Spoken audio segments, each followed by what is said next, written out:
Hi, welcome to the Micro Make Workshop. I'm Donald Becker. Today we are packaging item number 88417, which is the Old Hook Eyes Bait Shop and Dock.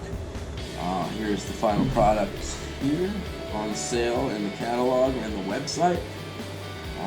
Funny story about this, I named it after my son.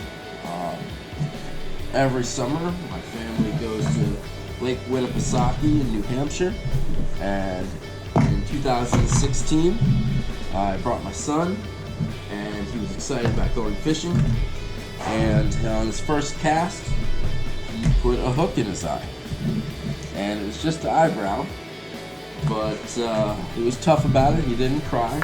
Went to the hospital, the doctor snipped it out, still didn't cry, and as soon as we got back to the cabin he wanted to go fishing again. So he was dubbed Old Hook Eye, and that is what I named this bait shop and dock after.